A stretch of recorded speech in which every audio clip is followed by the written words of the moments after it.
Good evening, everyone. Welcome to Ask an Architect. With me tonight, I have Michael Riscica. So Michael, tell me about yourself, about what you're doing now, your professional practice. Yeah. So I'm Michael Riscica. I'm a licensed architect in the state of Oregon, beautiful state of Oregon.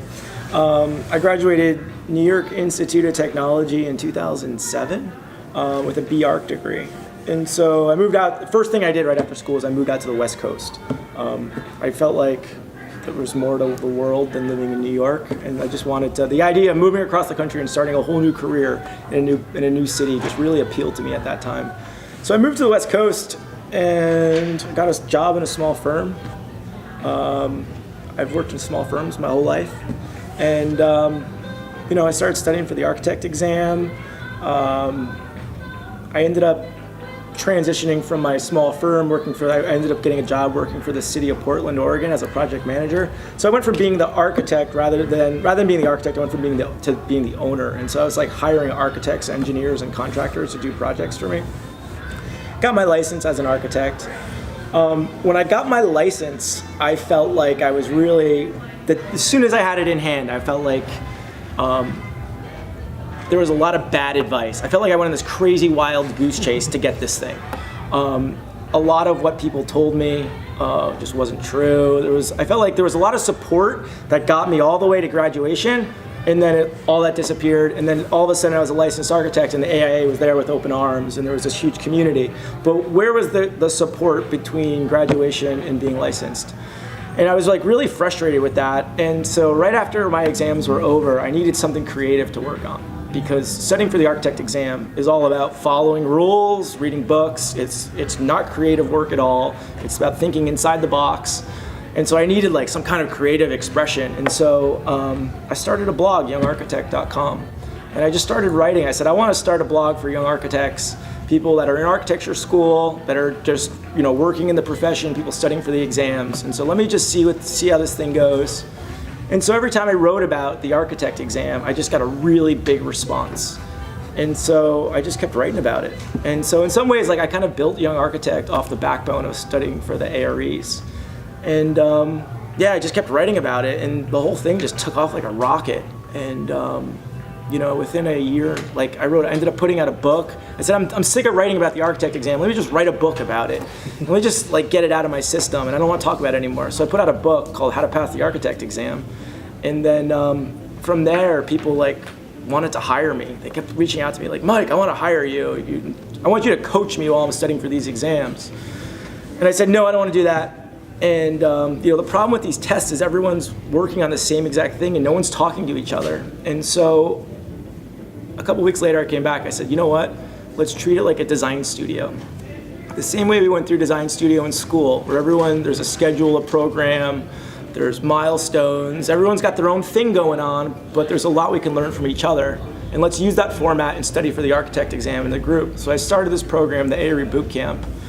And over the past 2 years, I've taken 300 people through the program and have done 30 different groups. And so at this point, I've kind of become the guy that helps people get started get up to speed really quick and get rolling on their exams. Yeah, so it's expanded drastically in these past couple of years, if not a while longer. So you've also expanded what you've been covering in Young Architect as well. Instead of just focusing on ARE exams, you're also starting to focus on just architecture practice in general. Especially in these past couple of years, the architecture profession has drastically been changing. So how have you been able to adapt Young Architect to those changing standards in architecture? Yeah, a couple of different ways. I mean, from a personal standpoint, one of the things that happened with Young Architect was after a year and a half, after I'd written 200 blog posts, I got sick of talking about myself. And I felt like I would go to AIA conferences and meet all these amazing people doing amazing stuff. And in some ways, I wanted to take the spotlight off of me and highlight what you're doing. And so I started a podcast.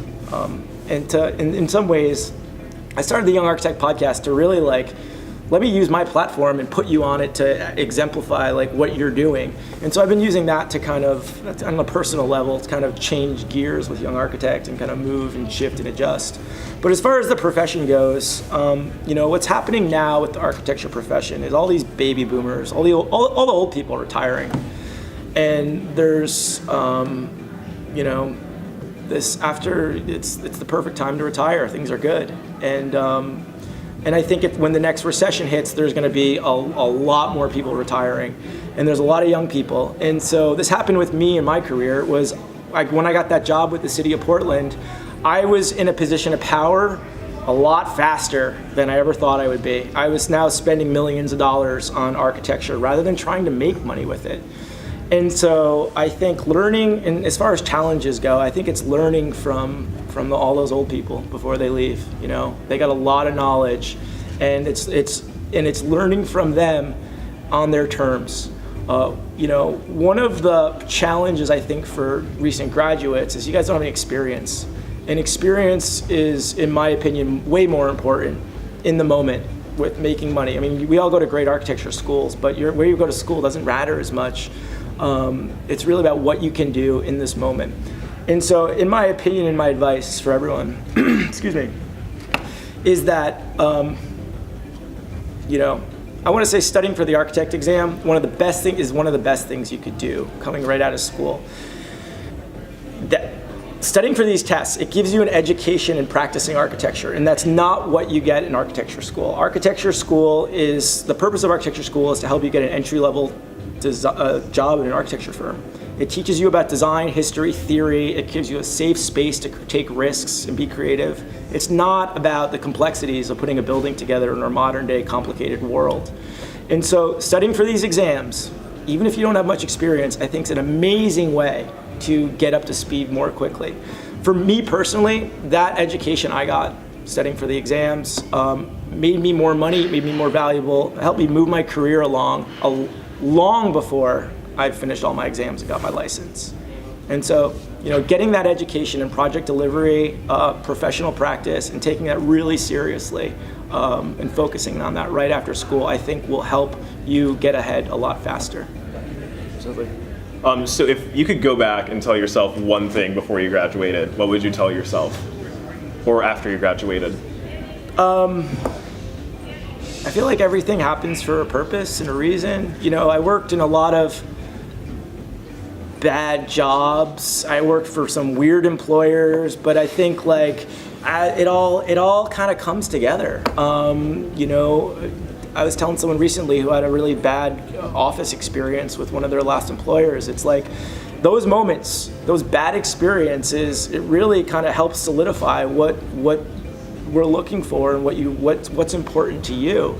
In some ways, these weird jobs and these short-term experiences I had working for some weird employers really kind of help solidify the direction we're going in.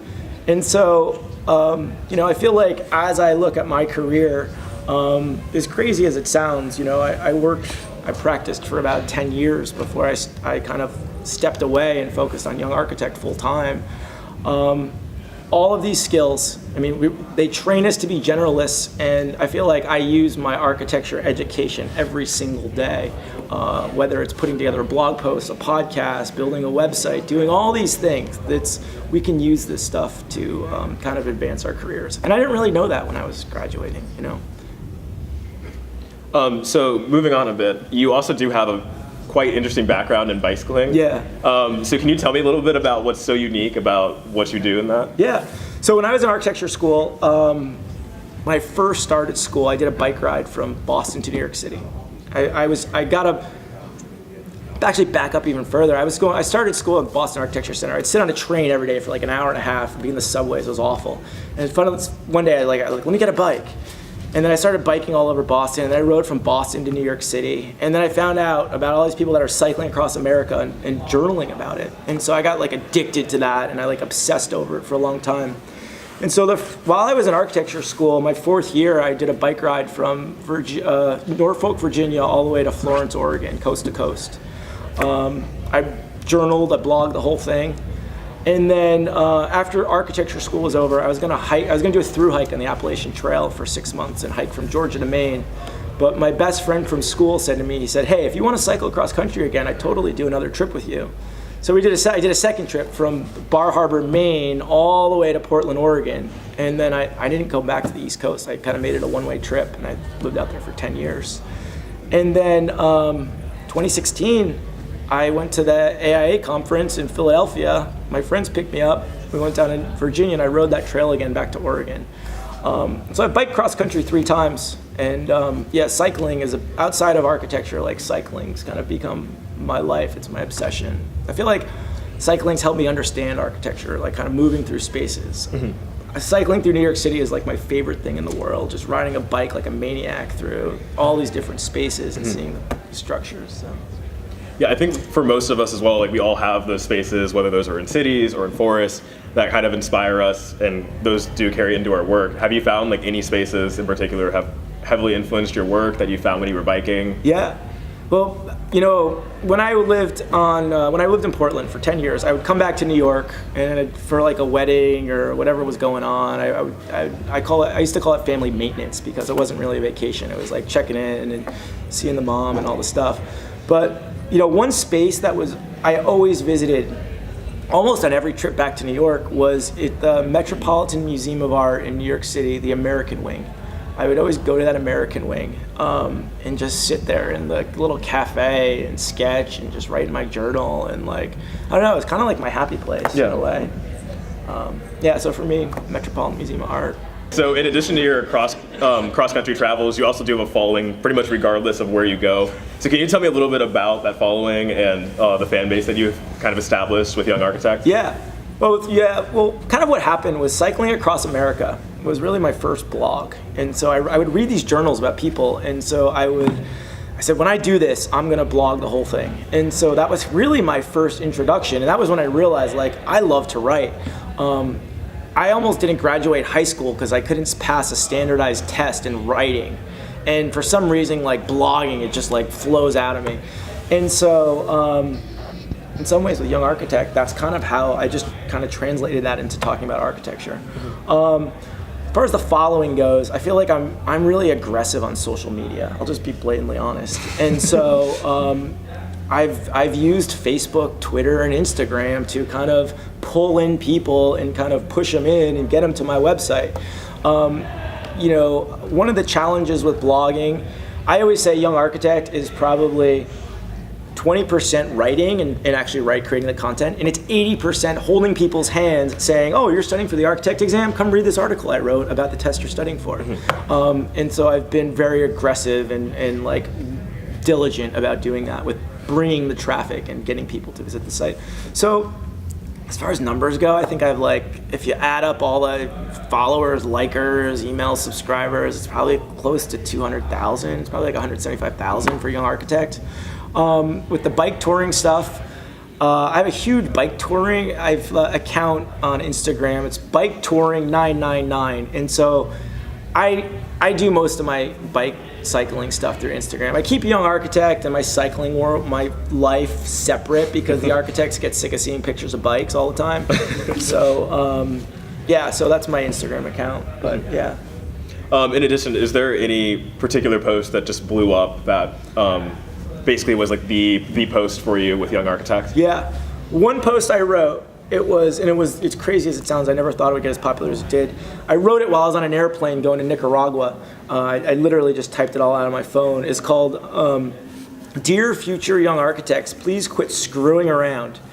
And it was part of the Architalks series that Bob Borson runs. There were a lot of other Dear Future Young Architect, Dear Future Architects posts. And so, yeah, it was just me kind of ranting and raving for the younger generation. And so it just got tons of traffic. People shared it like crazy. Architizer reached out to me. They're like, Mike, we want to repost this on Architizer. And so I was like, all right, take it. And so, yeah, that one blog post, Dear Future Young Architects, Please Quit Screwing Around, is probably one of the biggest posts on Young Architect. Yeah. In addition to the architecture profession, I feel like has been evolving drastically, and especially in its online presence with websites such as like Arc Daily.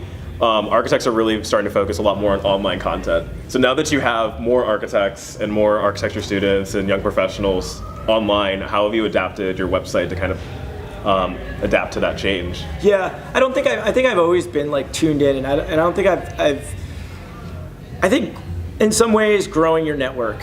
And for me, I look at my network as far as the site goes, as who's following me, who's paying attention. But I think for you, it should be about who you're connected to on social media. And, you know, I feel like I try to Facebook friend almost every person I meet just to kind of pull them into my network. I'm trying to amplify my voice and put my things out there.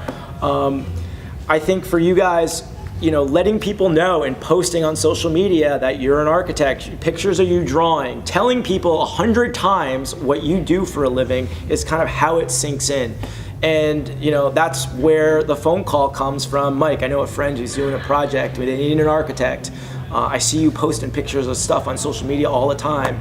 And I think, you know, telling people over and over again what you do and what your value is and how you offer and help people, and making that clear in people's minds, when that helps, really kind of helps magnetize stuff coming to you. So would you say that Young Architects really kind of helped you gain that professional experience and like how to network and kind of grow just your professional background? Yeah, absolutely. For me personally, like when I was taking my exams, I shut down Facebook. I mean, I'm a maniac in social media now, but like I shut down Facebook and all the distractions and stuff. But you know, since then, I've been very active about kind of making connections and friends. I always say that, you know, for me, networking means knowing all the right people to know years before they were the right people to know. And so, all right. Yeah. Well, if you have any other words of advice or closing thoughts for us members here at the AIAS? I think you guys are awesome. You know, I love this forum conference. You know, close your ears, AIA, but I have more fun at this conference than the big conference. There's a lot of great energy here, and I think what you guys in the AIAS is doing is refreshing. You know, you think you guys are doing a great job. Keep doing what you're doing. I see what goes on in social media and how supportive of you guys are, and the connections and the networking and how professional you are, and I'm just really impressed. And so, you know, keep doing what you're doing. I think the future of architecture is in the right hands. So. All right, well, thank you, Michael. Yeah. And thank you to everybody else coming out. Please stay tuned for our following podcast that we have. We're going to be having a lot more students interviewing professionals as well, so stay tuned for those. All right, and thank you. Yeah, thanks, guys. Thanks. Yeah, thank you.